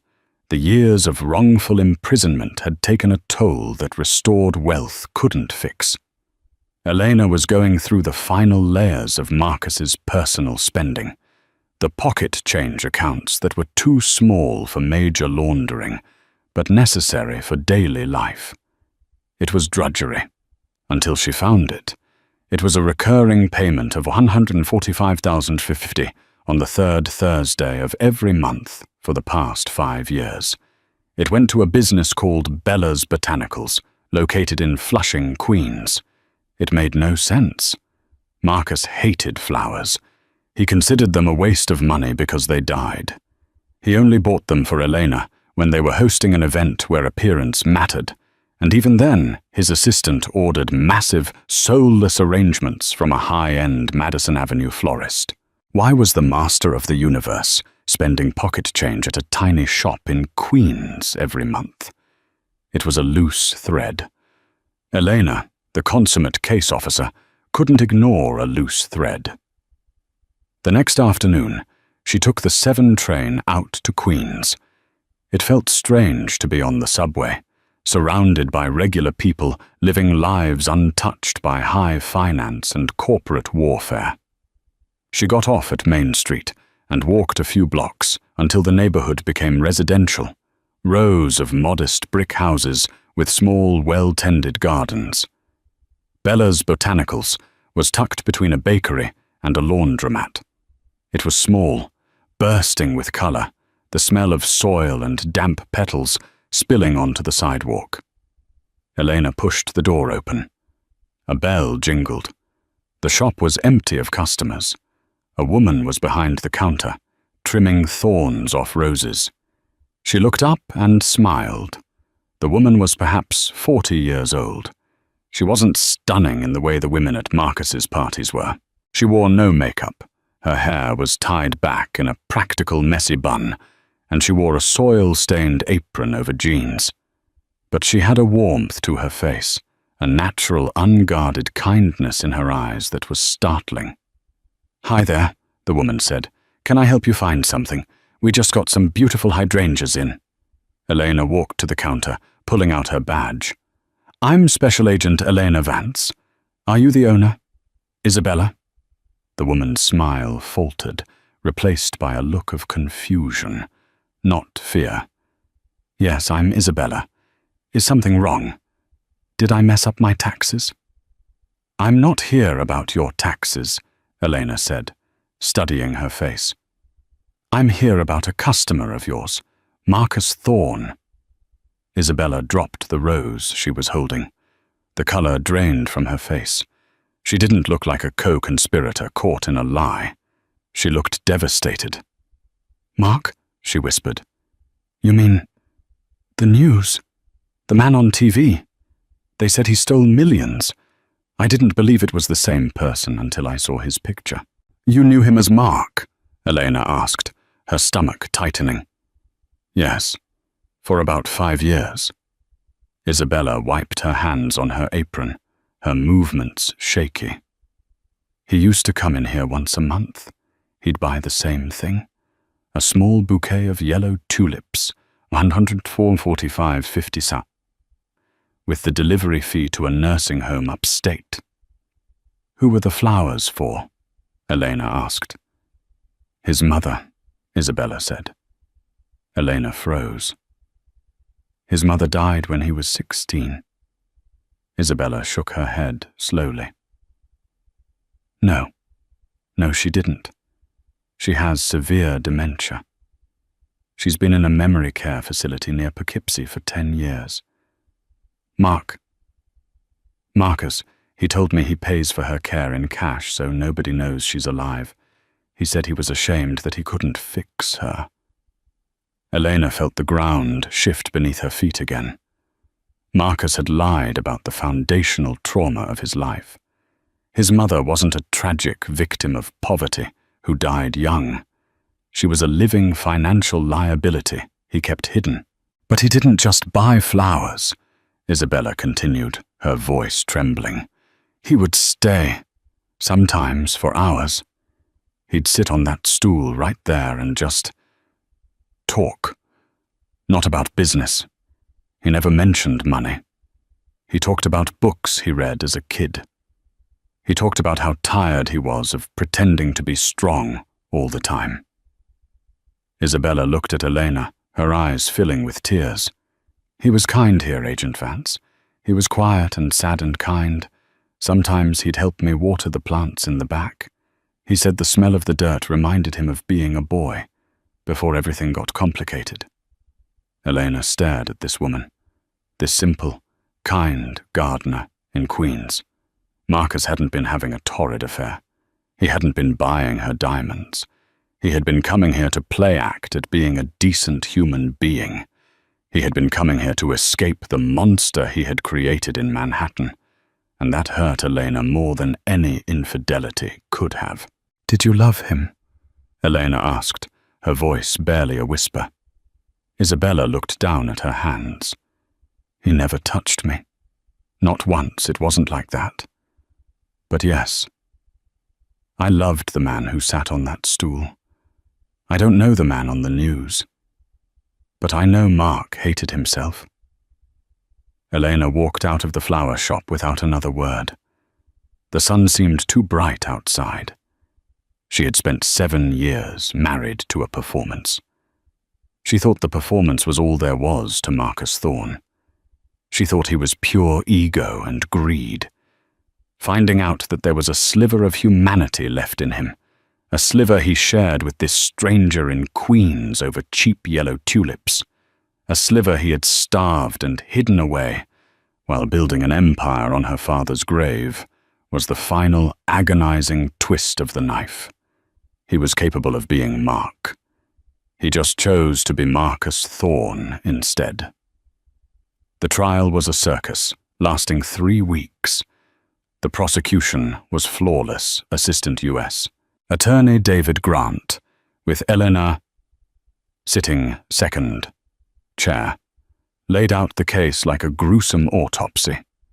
They traced every dollar from Silas Vance's stolen company, through the Panama shells, into the bribes, and finally into the Vantage Dynamics acquisition. Marcus's defense was anemic. His high-priced lawyers couldn't argue with math. When the jury delivered the verdict, guilty on all 34 counts, Marcus didn't flinch. He stood tall in his expensive suit, his face a mask of arrogant indifference. The judge sentenced him to 25 years in federal prison, with no possibility of parole for at least 20. It was over. The Titan had fallen. 1 year later. Elena walked through the security checkpoints of the FCI Otisville Medium Security Federal Prison. The air here was different than the MCC. It felt permanent. It smelled of industrial wax and hopelessness. She sat in the visitation room. It was less chaotic than the jail. The men here were settled into their long winters. When Marcus walked in, Elena barely recognized him. Gone were the bespoke Italian suits. He wore an ill-fitting beige jumpsuit. His hair, once coiffed to perfection, was graying at the temples and cut short. But the biggest change was in his eyes. The predatory, shark-like gleam was gone, replaced by a dull, vacant stare. He looked 20 years older. He looked like his father. He sat down heavily on the other side of the thick glass partition. He picked up the phone. "You look well, Elena," he said. His voice was rusty. "I'm okay," she said. "Dad is doing better. He's retiring for real this time.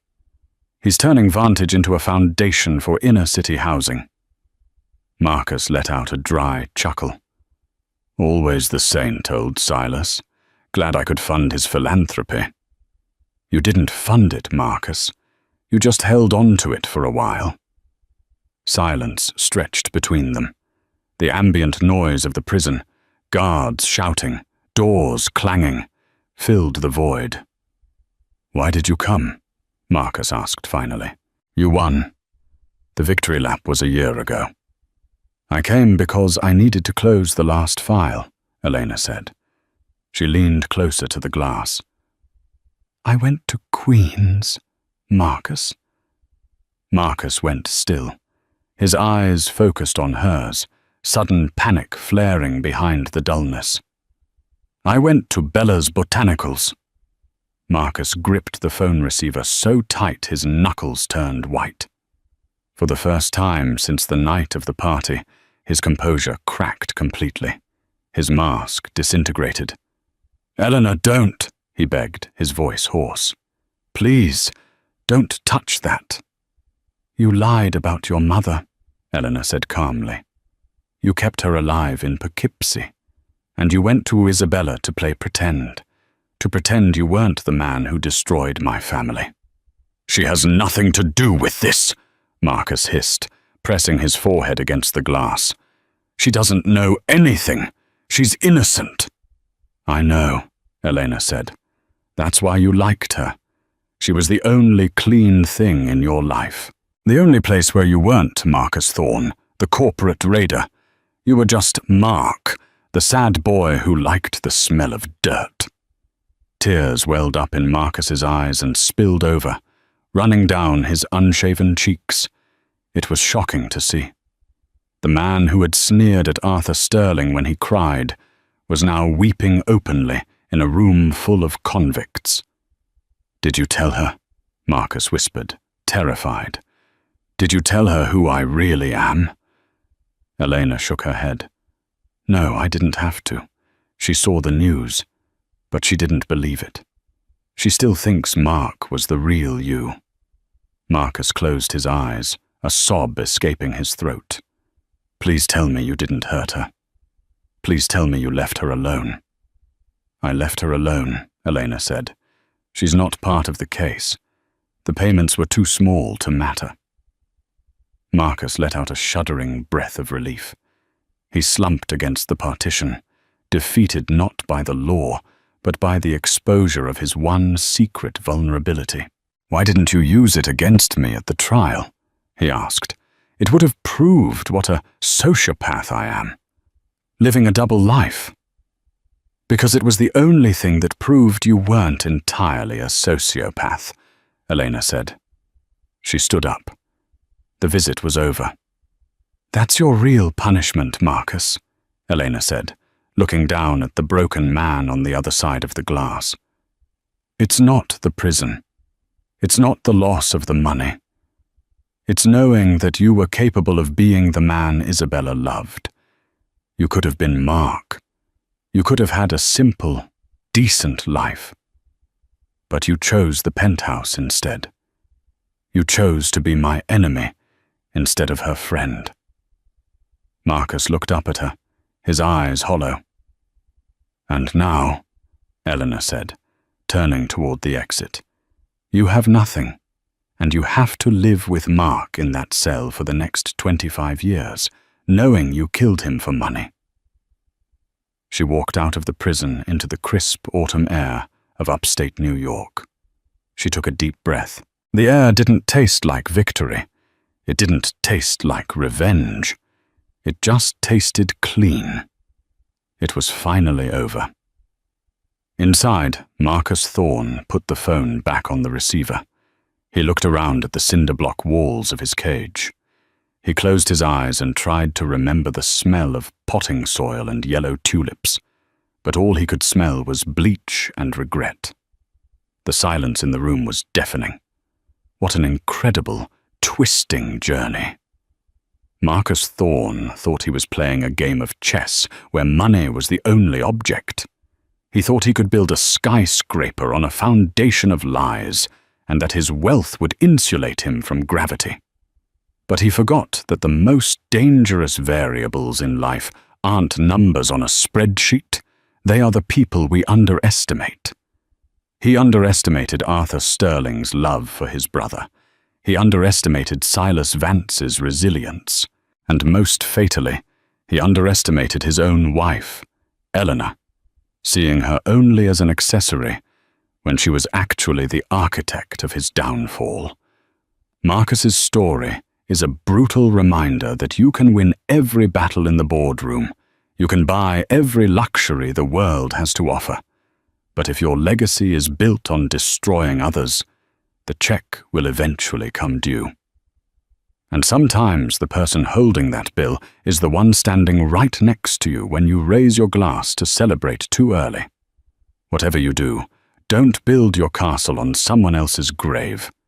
If you enjoyed this deep dive into the psychology of power, betrayal, and corporate revenge, please smash that like button. It really helps the channel grow.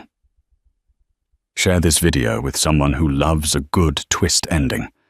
And if you haven't already, hit subscribe and ring the notification bell so you never miss out on our next real-life drama. Thanks for watching. We'll see you in the next story.